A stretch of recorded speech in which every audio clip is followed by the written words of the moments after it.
Proud na proud yung mga OFW, correct. Proud na proud pag napupuri si Pangulong Duterte ng mga taga-ibang bansa. Thank you very much kay Kim Fu na nagbigay na $2 na pangkape. Yan. Baka may mga nagpakape na hindi ko nabasa.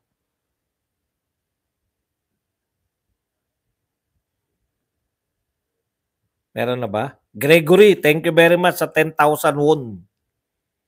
Yan, si Gregory. Okay, pwede na po kayo magtanong, pwede na po kayo magbigay ng reaksyon at higit sa lahat, pwede na po kayo magpakape. Dake del Rosario, MMLSO. BBM admin rotating brownout sa araw-araw. Kita nyo? Brownout sa NAIA. Nakasanayan na lang natin. Tignan po ninyo yung ang NAIA, kumikita na po yan, gobyerno po yan, privatize natin. Ngayon, nagtayo tayo ng government corporation, yung Maharlika. Napaka-ironic, no?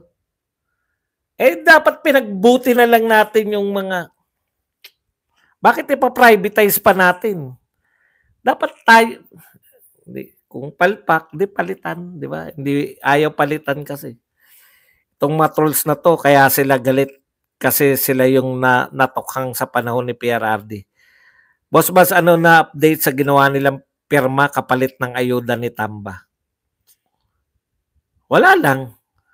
Ano lang, masanay na tayo, no? Dehin bukiki, lilipas din yung galit ng tao. Tapos, ano natin, pag wala na, ngayon may nagagalit pa ba pag nagba-brownout sa NAIA? Normalidad na lang, normalidad na. Dati nung una, no, heads must roll, hindi dapat nangyari to. Puta, heads must roll. Wala nga ni isang heads na nag-roll. Nakahuli ng ano. Imagine niyo nakahuli. Nakahuli ng mga illegal na bigas. Putya, hindi kilala kung sino may-ari.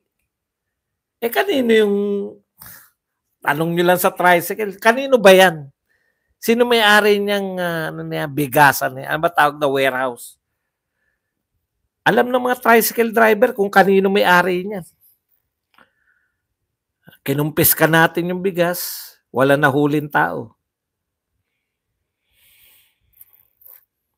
Boss, bakit wala nang kibo si Ontiveros? Yun nga, kumikibo nga doon, di lang natin nabalita dahil hindi natin nasubaybayan, kasabay ni Bato.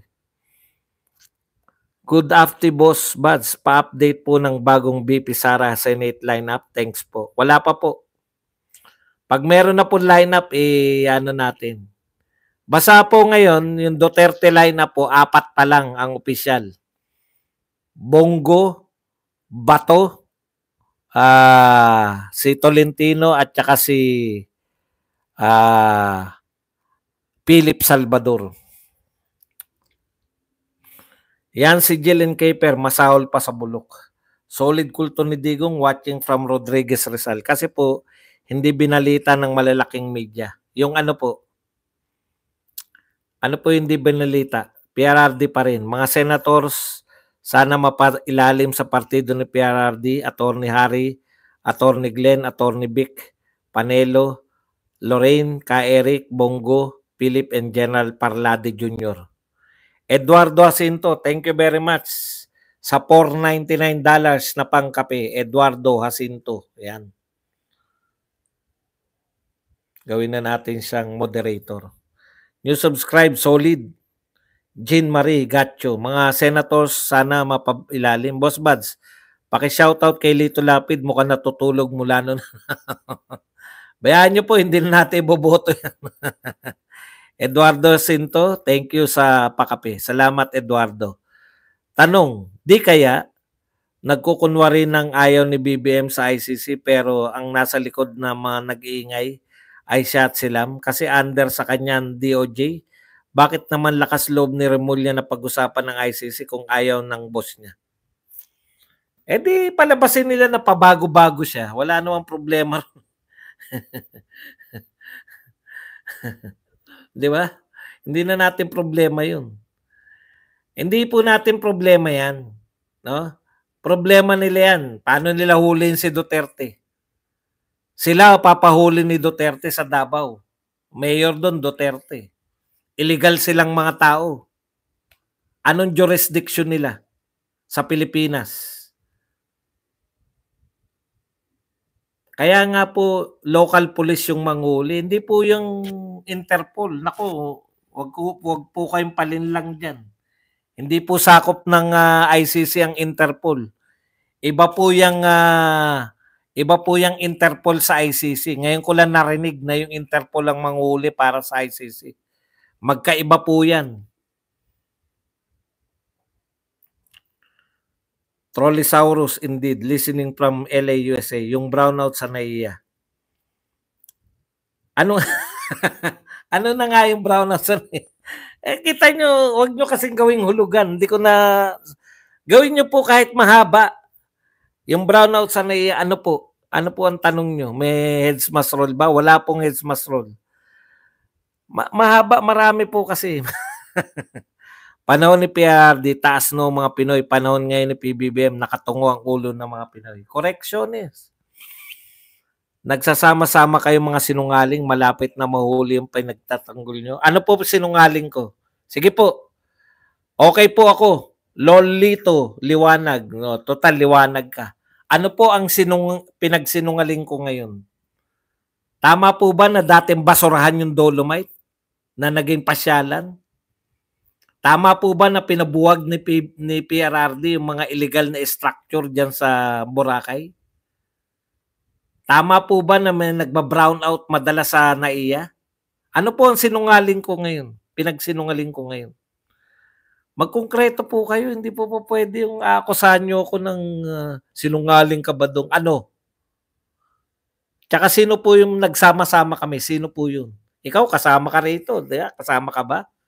Nagsisinungaling ka ba? Panghalo-halo, Sir Buds. Thank you very much, Sis Pia, sa 5 Singapore dollars na pangkape. Yan. No way for Senators 2025, Jinggoy, Robin Padilla, ever again. Hindi po sila tatakbo, kapapanalo lang po nila. Sa 2028 pa po sila tatakbo ulit. Pansin nyo, hindi lumalabas yung ICC issue pag may maisog rally. Sila lang naman nag-ano ng mga ICC na yan. Iba po yung pinoproblema natin dito. Yung karapatan pong mag-rally ng mga tao. Bilib na bilib nga ako rito sa mga press eh. Kinakagat nyo, mag-isa lang si Trillanes. Kung ano lang sabihin nyo na. Kampihan nyo na.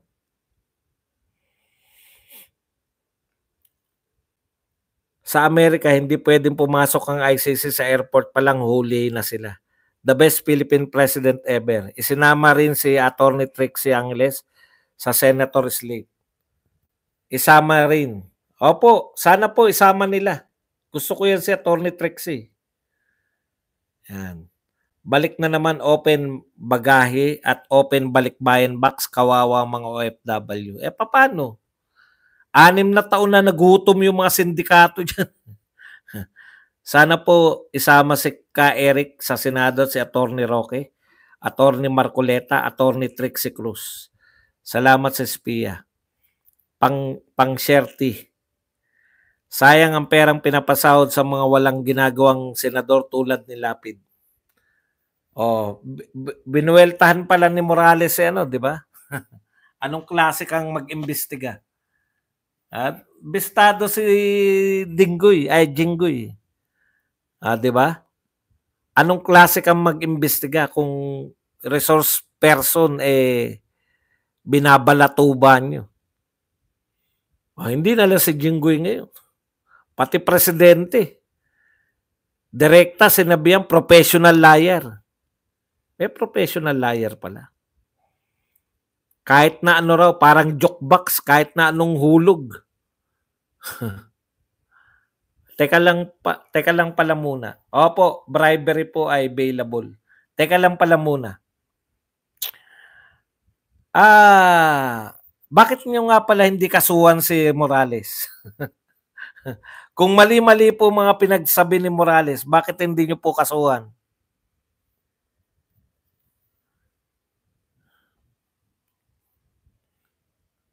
Pwede, di ba? Bakit kaya hindi nila kasuhan? Sayang ang perang pinapasahod sa mga walang ginagawang senador. Yan. MLSO Cap Elsar. Boss Buds, nauna po si Putin na may warrant issued ng ICC. Correct. Pinag-usapan ba dyan na Interpol lang huhuli sa kanya? Hindi po. Ang sinasabi lang, hindi siya makakapunta sa mga bansang miyembro ng ICC. Tapos ito si Trillanes, ang patawa, pag lumabas daw po yung warrant of arrest, hindi magtatago eh. Aalis daw si Duterte. Hindi na nga nang uuto, manghuhula pa. Manghuhula po ba kayo, Senator Trillanes? Paano nyo nalaman na tatakbo? Hindi ba mas safe siya sa Davao? Mayor ang anak niya ron? Mapoproteksyonan siya ron? Laban sa illegal na pag-aresto? Illegal po yung aresto na yan. Hinamon ka na nga ni Bato eh. Sige, pag lumabas, sumama ka sa pag-aresto. Tanong, may tunay na press pa ba ngayon under BBM regime? Wala na pong tunay na press kasi namimili sila ng binabalita eh. Tanong ko rin, may naganap bang maisog rally? Meron. Kung may naganap na maisog rally, bakit walang press? Wala silang pinadadalang press. Ganun po yun. No? Depende po. Yung press ngayon, biruin mo yan, haka-haka lang. Headline ng mga balita, haka-haka lang. Nakakita ba sila ng dokumento? Eto meron bang dokumento na sa ICC na maglalabas na ng warrant of arrest? Wala. Eh, ba't nila binabalita? Bakit yung binabalita, press? Yun nga eh. Eto may dokumento si Morales eh. Sasabihin nyo sinungaling. Sabi nga ng chairman, authentic eh. Doon kayo nadali ni Bato. Hindi nyo naman pwede sabihin na sinungaling si Bato. Yari kayo dyan. Batak na ano yan. Batak na magaling mag-imbestiga. Basta kung sino kahanay ni Inday Sara yan, lahat iboboto ko. Maganda nga matuloy na yung ICC para makita na natin kung anong mangyari sa atin. Kasama si PRRD, di naman natin pababayaan si Tatay Digong lalo na maisog. Hindi nyo po ba naiisip? Kaya nga mag-rally lang rally lang, panawagan lang na sumama kayo sa rally. Daan-daan libo kayang yan pa huliin si Tatay Digong. Sa tingin nyo, ay naku may warrant of arrest na, hindi na tayo dyan. Ano na tayo, tahimik na tayo. Ganun ang gagawin namin. Utot nyo.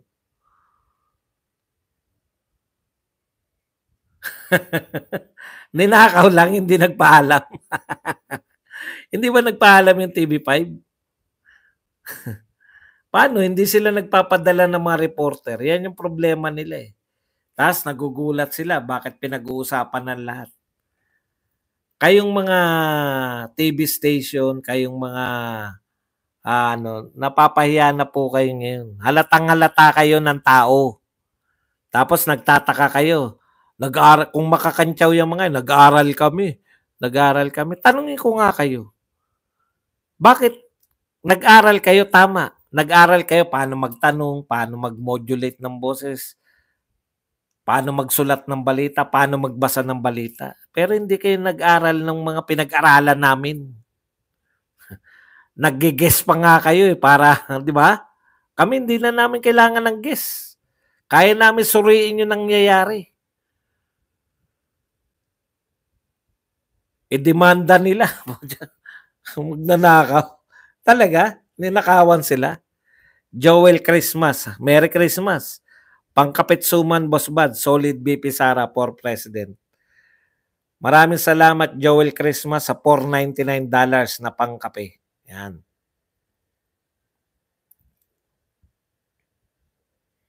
Paskong Pasko na sa'yo, si Joel Christmas, meron akong meron kaming schoolmate ako dati. Ang pangalan niya, Merry Chris. Apelyido niya Merry Christmas. Totoo yun. Umuusok ilong ni Admar, ninakal lang ng TV5. Nagtatanong si Kuya Badong, vlogger na may tracing doctoral, nagtapos ng Law School of St. Andrews Field International. Mahal na mahal namin si Bato. Kahit sa tingin namin, mas mahal niya si Maricel. Hindi sila nagpaalam kaya nagalit si Admar at Sonsa. Demanda nila. Salamat, Joel Christmas.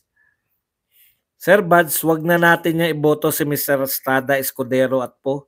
Walang nagawa. Christmas na Christmas everyday. Sarap yung ganyan pili doon, no?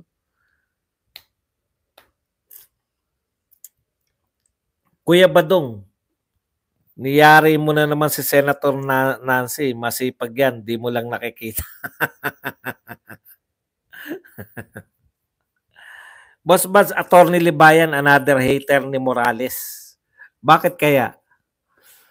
Marin si Bossing. Ano? Si Sharon at Kiko kinasuhan si Nanay Christie. Opo. Ikukot ko lang po ang sinabi ni attorney vlogger na pinapakinggan ko.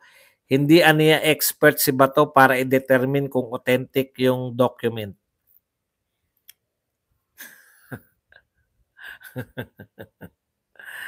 Solid Persida Almeda, Kuya Badong. O, tama naman yun, ikot mo. Pero, wala naman yung Senate hearing. Wala po yan sa... magkaiba po. Ito magkaiba po yung court proceedings sa Senate hearing.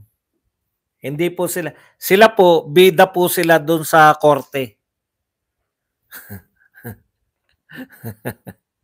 Pero sa Senate hearing po, ang bida yung chairman.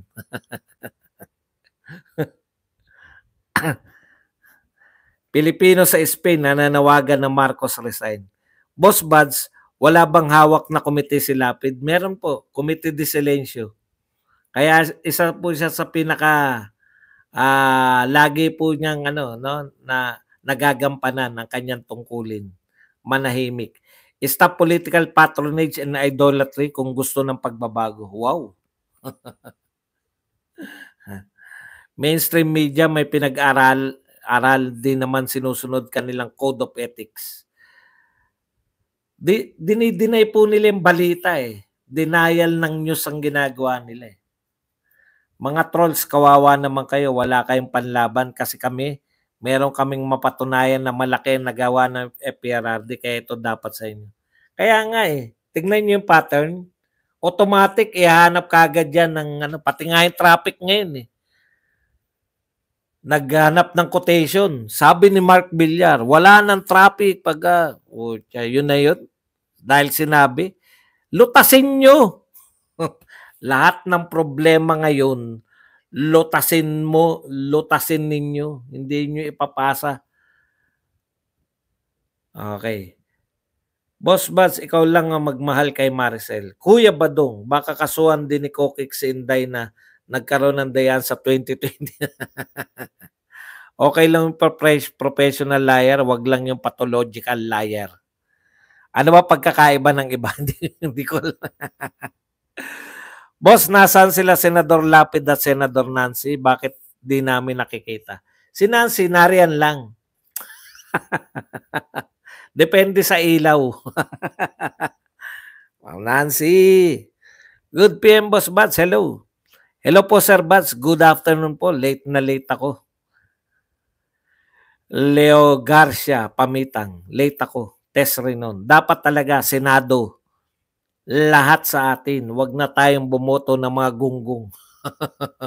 Somebody's lying doon sa Senate. Either si Director Lasso, si Mr. Francia. Immediate boss ni Agent Morales. Dapat i-contempt silang dalawa dahil sila ang huling merong access sa folder na iniwan.